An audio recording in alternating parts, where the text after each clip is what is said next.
Hello everyone, it's Becca from Becca Books and Bujo, and today we are reacting to last year's Self-Destruct TBR.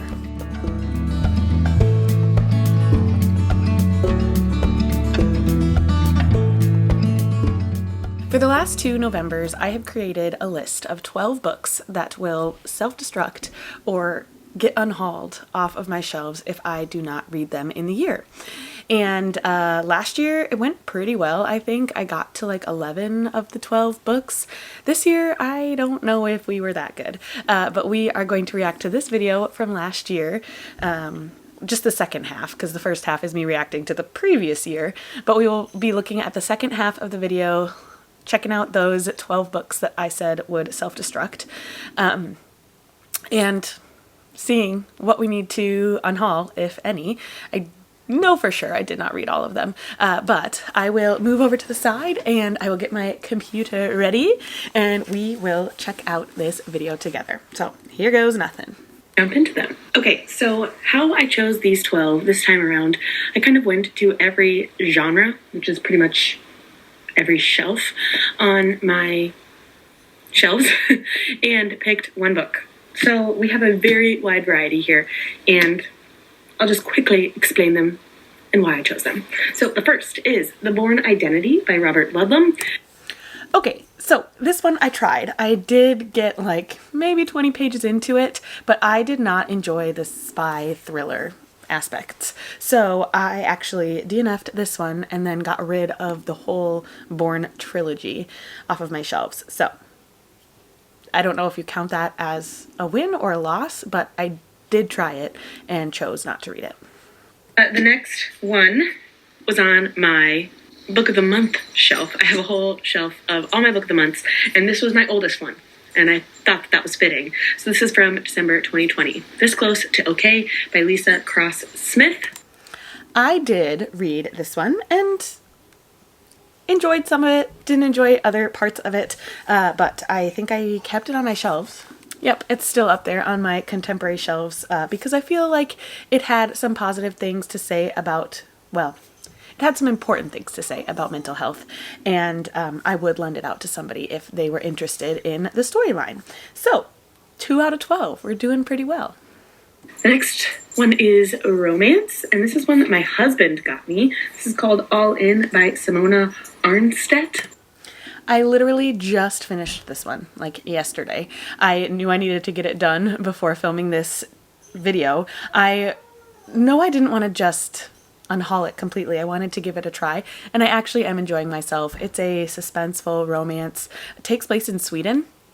It's actually a series, and books 2 and 3 are not even translated to English yet, and I don't know if they will be, but this one is, and very interesting about rich people falling in love and getting revenge. Yeah, I haven't quite decided on a rating of it yet, but I did read this one. The next one, I actually unhauled, and then my friend Molly told me I needed to keep it, and so I figured it should definitely go on here. And who knows how old this buy two get the third free sticker is from Barnes & Noble. But that's The Aviator's Wife by Melanie Benjamin. I didn't get to this one, and it's funny, I unhauled it once before, but then a friend told me to keep it, and now I am just ultimately going to have to unhaul it. You know, I feel like historical fiction about prominent figures' wives is a pretty common trope in historical fiction, but I don't know, I don't always tend to enjoy them. I did also check with my friend Chloe from Always Booked. She read it just very recently and said it wasn't really her favorite. She gave it 3 stars. So I'm okay with unhauling this one. If it's a story I ever want to return to, I'm sure I can find it at the library. Next, I think, is like sci-fi slash dystopian. That is Lexicon by Max Berry. This is another one that I didn't get to. And I maybe have a little remorse with having to unhaul it, but sci-fi isn't usually my go-to genre, and so I guess I will. I mean, I have to unhaul it, and that's fine. It's probably a story I'll never think about again, so it's okay. It's going off my shelves. I actually took 3 off of my memoir and nonfiction shelves because I think it's going to be a goal of mine in 2024 to read more nonfiction and memoir, at least one a month. And so I took 3 off of that shelf. So the first is Pre-Statty by Patricia Lockwood. I really tried with this one. I tried for a long time. I think I was currently reading it on Goodreads for 3 months, and I finally just decided to DNF it. I feel sad that I didn't enjoy it, but the story was not for me. It was a memoir about a woman whose dad became a priest later in her life, and I thought I would relate to it so much because my dad is a pastor, but I didn't. And yeah, so I will be unhauling if I didn't already unhaul it. I think I maybe already got rid of it. The next one, is it really nonfiction? It's social science. Yeah, it's based on years of uncompromising reporting and brings us into the hearts of families around the world. So this is, oh, it's Mumbai. Okay, I'm talking too much. This is Behind the Beautiful Forevers by Catherine Vu.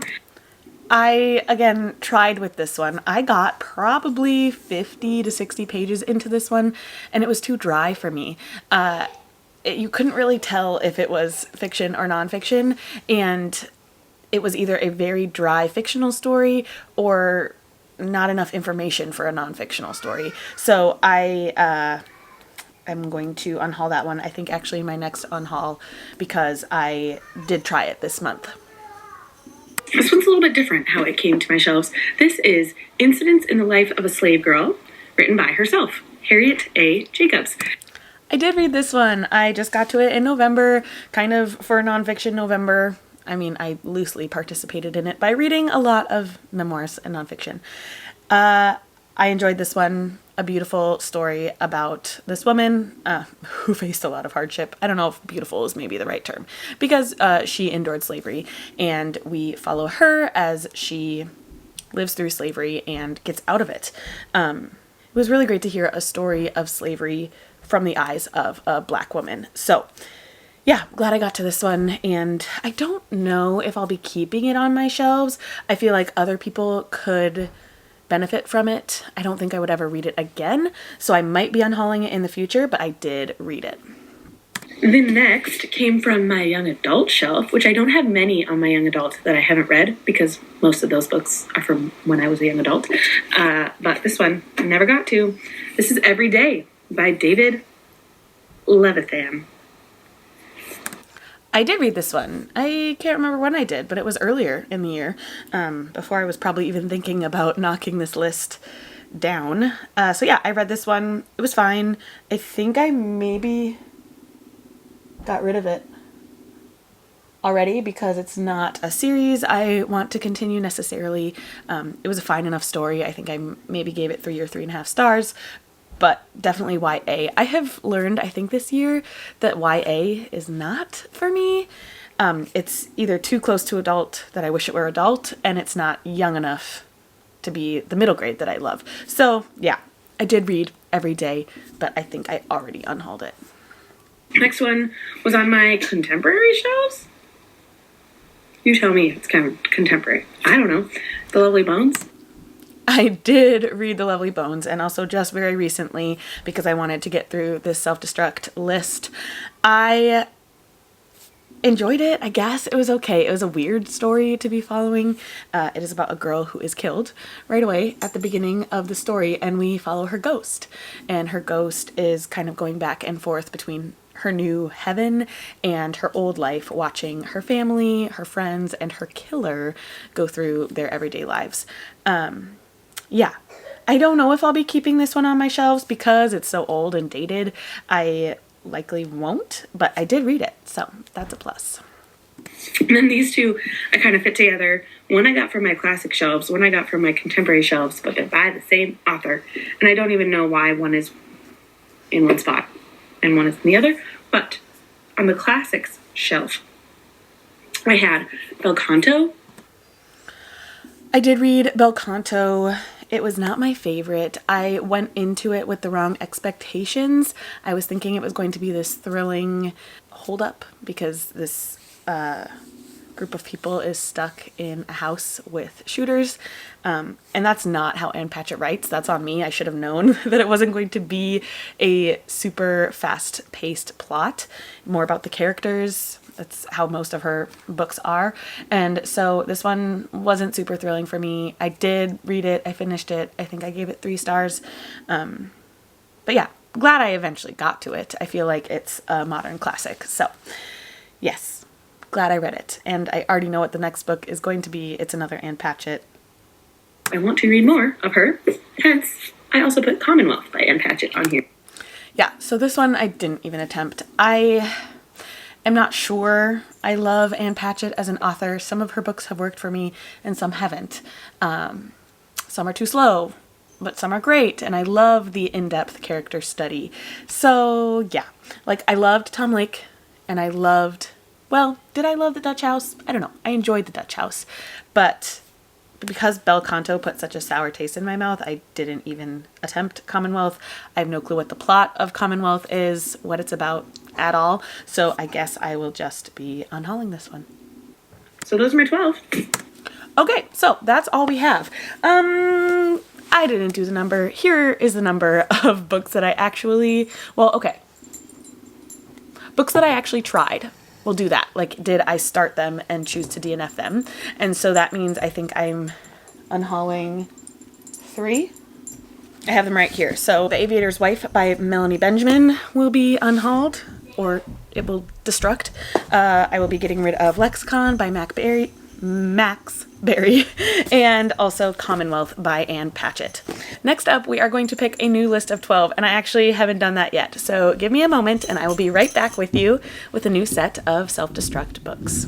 It took a little bit longer than expected, because at first, I don't know, I was being too selective, I think, and I thought I wasn't going to get to 12, but I did indeed get to 12. I did something similar to last year where I looked at every single shelf or every single genre represented on my whole bookshelf and found about one from each that have been on there for too long, or when I first bought, I was so excited about, and tell me why I haven't read them yet. So let's start with first the book of the month shelf. I liked that I did this last year, so I wanted to do it again. I chose my oldest book of the month. This one is from May 2021. This is Things We Lost to the Water by Eric Nguyen, and so I will be trying to read this one.